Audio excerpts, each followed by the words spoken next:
How is it possible that Danko's simple editing style backfires heavily when other creators try to copy it? Let me explain to you the Danko paradox. In this world of trends and algorithms, people basically copy everything they see that becomes popular, right? So video thumbnails, titles, video ideas, and that includes the editing. When Imangatsi blew up, a lot of the creators in the business space were looking for an editor that could replicate his editing style. This same thing happened with Danko, but the thing is that this kind of editing is minimalistic and kinda opposite to Imangatsi's editing style. Regardless of that, it became popular and minimalism was already a trend in the world. So everyone thought, well, what a better idea than copy and use the editing style that represents that. Let's break down the elements of the editing. That's what we are here for. First, let's talk about the recording process. When recording a video, Dan reads the newsletter he posted the week before directly into the camera. This is a simple way to repurpose content and to save time, because you already had the script, right? It's just posted into another platform. And sometimes he doesn't even look at the camera, he just reads it directly from the screen, like I'm doing right now. The purpose of the black background with the sentences is to cover Dan's face while he is reading like that. This is confirmed by Dan himself, by the way. I remember him talking about this on his videos. And the reason he does all of this is, again, to save time. But this also has other benefits. It can be used to emphasize some important sentences, because if it's written, it will probably have more impact. And also to give variety to the video. There are some studies that theorize that when we have subtitles on, our brain retains more information and you are more likely to pay attention. That's why we are seeing subtitles in every short form video and also in the intros of long form content, right? Subtitles nowadays are mostly used for retention purposes, and that's kind of sad if you think about it. Another background is used when Dan wants to quote someone. This time the background is white or almost white. And in the very beginning, when Dan was starting his YouTube journey, the editing used to have lots of stock footage and the background music was lo-fi music. I believe these two things got removed because of a brand decision, just purely branding. Most of the recent videos don't have music, but if they do, it's just dark liminal forgotten dreams ambient music. I believe you know what I'm talking about. This type of music doesn't have drums or beat, so this lets Dan dictate the rhythm of the video with the pronunciation of his words, like I did right now. If you think this is kinda irrelevant, let me show you an example. It's good advice, but not to the masses, because they don't truly understand what it means to be yourself. Rule 4 is standards. You aren't where you want to be because you are okay with where you are. I believe every speaker has to find their rhythm and cadence when communicating an idea or when doing a speech. And let's dive in a little bit into the stock footage. So I believe that when you add a stock footage, especially when it has people on it, there's a risk of making the message of the video less serious, especially if it's way important and really professional or dense in terms of information, maybe complex, I would say. I don't know exactly why. I believe I watched too many memes and now I associate stock footage with memes so I can take them seriously. But I believe there are some people that have seen like stock footage on ads.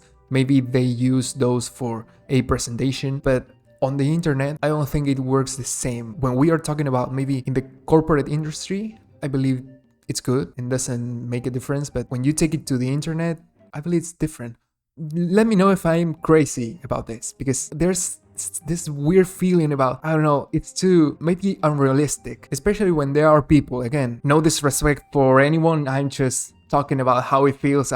You do you, all right? Please don't come at me with torches. Anyways, coming back. These graphics through time got replaced with some animations that I believe are made with AI, but I also don't see these in the recent videos. And that's it. That's Danko's system for editing, really minimalistic. Now the question is, why can you copy it and use it exactly like it is and make it work? Because every time I see some minimalistic copy of Danko, I have this weird sensation that things are kind of strange, and I want to talk about that because it's a incredible paradox for me. It's so minimalistic. Why can't you copy it, right? It's the most simple combination of things, and yet you can't make it feel natural for yourself. My answer is Dan's editing is really aligned with his brand, and his brand is really aligned with himself. Every element here is on brand. The font, the color of the backgrounds, the ambience music, the graphics, any animation that appears, everything is aligned with his brand. And as I said, the brand is really aligned with Dan. Minimalistic aesthetic, few colors, symbolic elements, abstract graphics. This directly aligns with his philosophy of focus and clarity. So you indirectly make the connection. We can conclude that in order for you to copy his editing style exactly like it is right now, no changes, and make them feel natural, you have to be him. You have to be Dan himself. That's the power of alignment and having a strong brand. Now, some people may think that this doesn't really matter that much, and I can understand that, but let me show you a time where Dan's editing wasn't minimalistic at all.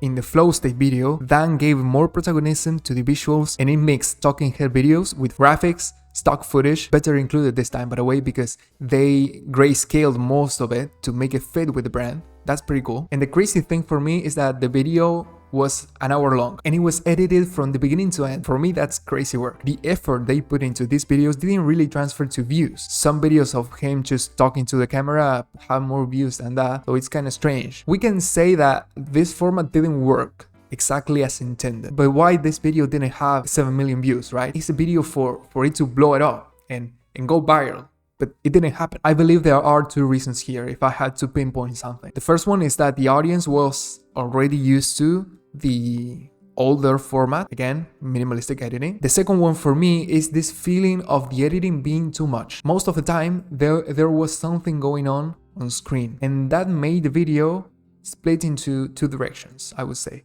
The first one is entertainment and the other one is education. So for example, I used to pause a lot because I need to process what I hear, especially when it comes to dance content. It's so information dense and it's complex information to process that I have to pause sometimes. So on one hand, we have the information and education aspect that makes you reflect, that makes you slow down, that makes you think about what are you experiencing in your life. But then we have the entertainment aspect. So the intention of the entertainment aspect for me is for you to not pause the video and just be staring at what's happening on screen. So on one end, you have to process information and slow down. On the other end, the editing forces you to keep watching. So I believe the video is pulling you to two different directions, and I can completely understand if someone didn't like it. Regardless of that, again, it's still a really, really good execution. It still has 400k views. I believe that's a lot. And the value is insane. By the way, it's flow state. He actually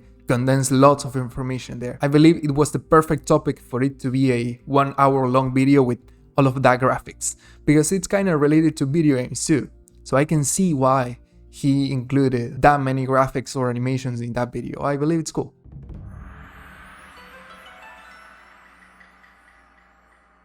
Danko paradox.